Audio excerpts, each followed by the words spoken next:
So here we have another biological resource in action. So this is the chickens here doing some good work for us. They're preparing this space here to plant a fruit tree of our food forest system.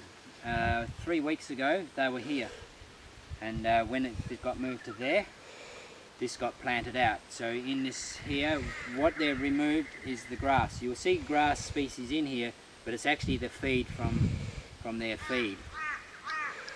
We've got one fruit tree in this space. It's 9 square metres, but there's going to be support species. There is support species in here. We've got pigeon pea in here, legumes, and we'll have about 5 or 6 other legumes in here, maybe up to 8 different legume species, from clover to pinto peanut, right up to, there might even be a Inga edulis in here somewhere. So this will grow up without grass. Why don't we want the grass in here? The grass is a bacterial based process. So in the pasture over here, which will slowly make this into food forest, if you did an analysis on what's happening there, it's going to be bacterially based. There's going to be a lot of bacteria and not very much fungi. Trees, if you go and do an analysis on trees, they live in a fungal system in a forest, which is a tree-based system. And so we're trying to replicate that here with a fungal-based system. And so in behind me here, you'll see a bit more established area. We've got a lot of pigeon pea in there, popcorn cassia, Senna edula, Senna pendula, and a few fruit trees in there. And that's looking really good. I'm very happy with how that's going.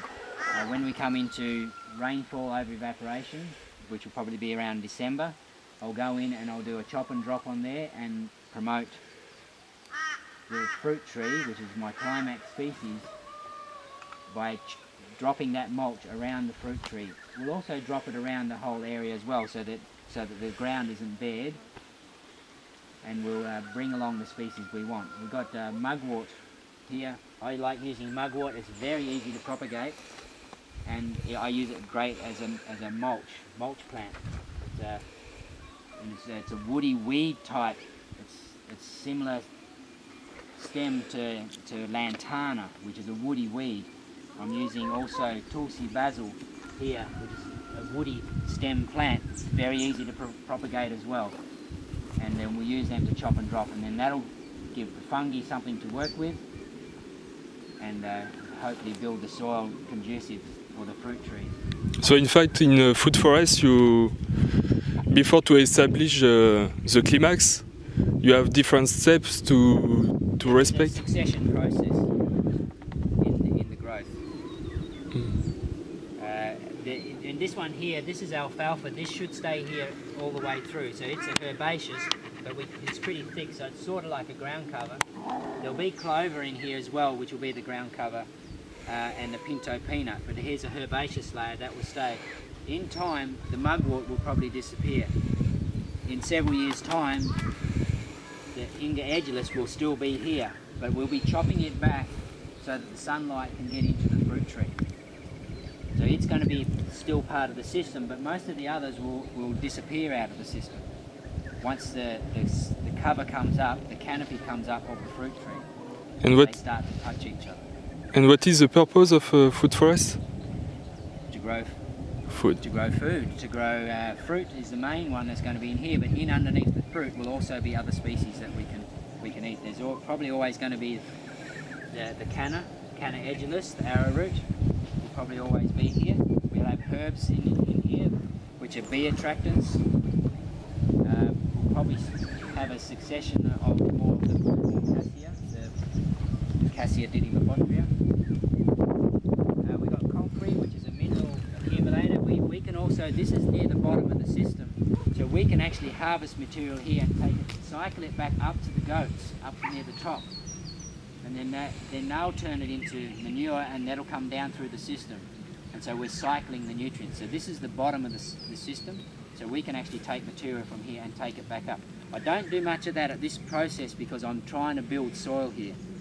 This is a a low fertility area. There's a lot of rock in here, and so we're trying to build soil, but later on when it's all built and functioning quite well and the tree roots have gotten down deep, they won't need so much from the surface, we can start taking material back up and cycle it through the system.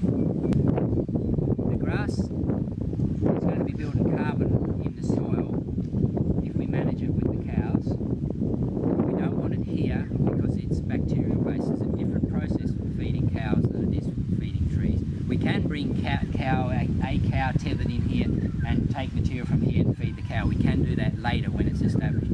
Later on we can let the chickens go into here, but not at this stage. They're just going to trash it. But when it gets to maybe 3 or 4 years old, we can introduce chickens back in, and then I have trouble growing stone fruit here, and I can grow stone fruit, have trouble harvesting stone fruit here because we have fruit fly issues. But if we get the chickens back into this system, they might be able to manage the fruit fly, so they'll stop the life cycle of the fruit fly when it's in the pupae stage in the soil. And so we can introduce them back later. But we were using the weeds. Some people come here and they just freak out because there's a lot of weeds. This one's not so bad, but you go further back, you can see a lot of blue top and other plants in there, the cobbler's pegs. But they're fine. They're just bringing minerals into the soil. They're harvesting minerals from the atmosphere, and then they're putting that into the soil. So they're a great part of the process, having those weeds in there. And in there I can see a fruit tree in there, and I know it's happy. It's sheltered and it's got a whole system around it. Right now it needs shade, so we've got the pigeon pea shading it and the other plants in there shading it, giving it some protection. We've probably passed the frost, but we could still get another frost yet. We had a frost 3 weeks ago, not on the property, across the road, but it got quite cold, so it's actually protected in there. I have seen this area in here frosted before I started doing the food forest. That's another benefit, having all these other species with your fruit trees. Otherwise that tree would have got frosted. The dock is a weed that's quite happily growing here. I don't know its true purpose, what it's doing, but I'm not fighting it. In time it'll probably disappear. But it's a part of nature's process to try and do stuff to this soil. This soil is quite poor.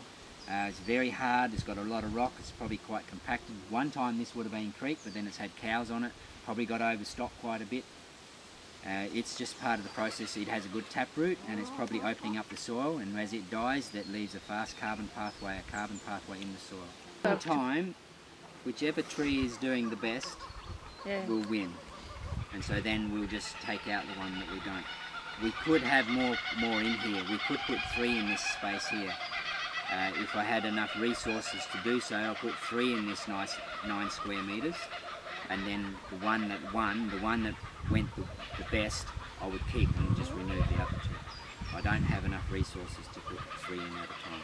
I can only afford to put 1 in at a time. And when they get too big, in this area, because this is on the north side of my main growing area, my main garden area, I'm not putting large fruit trees. So there's only 1 mango tree in this space, which grow quite big, and all the rest are quite small, short. They're getting maximum of, let's say, 4 metres, because I want the sunlight to get into my garden behind. So this is a controlled food forest, it's in height. In 20 years' time, I don't want to be climbing trees, pruning the top out of them.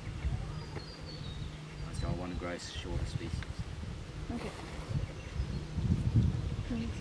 Yeah, you make the compost tea with the fungal compost. The 60-day compost? Yeah. Yes. And for the pasture, is it better to put a bacteria compost in the compost tea? You can do that? I don't think it's that important. It's in that compost is all sorts of organisms, and the ones that are needed. The pasture I would really like to see more developed. It's pretty much a monoculture of grasses, so I want to see other stuff coming in there, so deeper rooted stuff would be good. I've seen when I dug a site, a observation hole, I can't think of the name of it, I dug down to see what the soil was like to put a dam in, and when I put the soil aside, I put the grass on the top, and then I put the topsoil, at one end I put the topsoil, then I put the next layer, then I put the next layer, and then the deepest layer I put at the end. So I had all these different colours of soil because I wanted to assess what was coming out of the hole, so that I could understand. When I let the cows into I left that there for several months, maybe 5 months. I left that in with the hole and with the soils there, so I could show people my soil profile and also my earthworks guide to see what soil materials we were using. Whenever I let the cows go into there, they've been in the rest of the property for maybe 3-4 weeks. I open the gate for those cows to go in the property, they'd go straight over to the deepest soil and they would start to eat it. So there's minerals in that soil that they need to eat, which the grass can't reach it because it's 1.5 metres down. Okay, so that's why when I get more swales going across that pasture, I'll grow fodder species that are deep rooted near the fence, so the cow can come and eat the leaves, because in those leaves there's going to be minerals harvested from down deep. So I don't mind applying a fungal-based compost tea to there because I'm trying to build up ready for tree species. Okay. Permaculture will bring to everyone is an understanding of most of the systems that we are using won't function forever. Most farming systems are degrading soil because they're linear systems. They're not cyclic systems.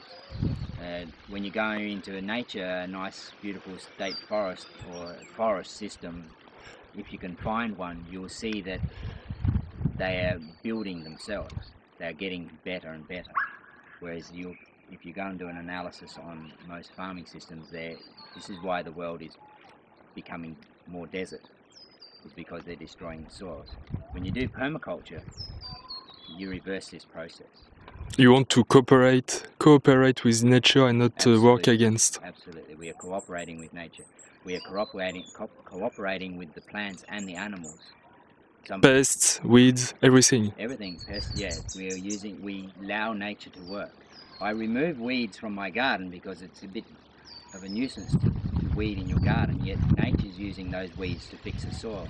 So I'll take them out of the garden, I'll put them in the compost pile, and I'll compost them, and then I'll reapply them. So I'm actually helping nature. I'll take it away for a short period of time, but then I'll put it back in an enriched form with other materials. And nature's had more of a chance to do something with it, because in a compost pile, if you make your compost pile with thought and direction, it will be an improvement of organisms in there, and when we reapply that back to the soil, it's going to get it. And why is good for humans or for man and woman to do like that, to live like that? Stress, you have better quality, your food is better quality. Growing your organic food. Permaculture is organics, but inadvertently you'll become organic by doing permaculture techniques and processes and follow the principles. So you have a true quality in your food. You are re-empowered because you actually produce the food. And it's very gratifying to be in a space that is improving, that you have more and more birds coming into your system. Animals that you don't see. Birds are the first. There's some animals I don't want to see, but they'll want to come in, which would be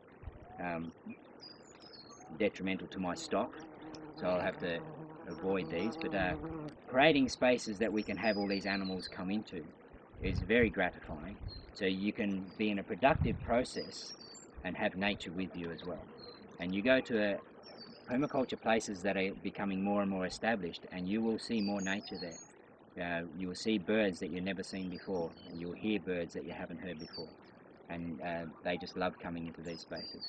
So we don't have to go somewhere else to appreciate nature. We live in nature because we're creating spaces for nature to be, and with that process we actually can produce food. So what could be better than that?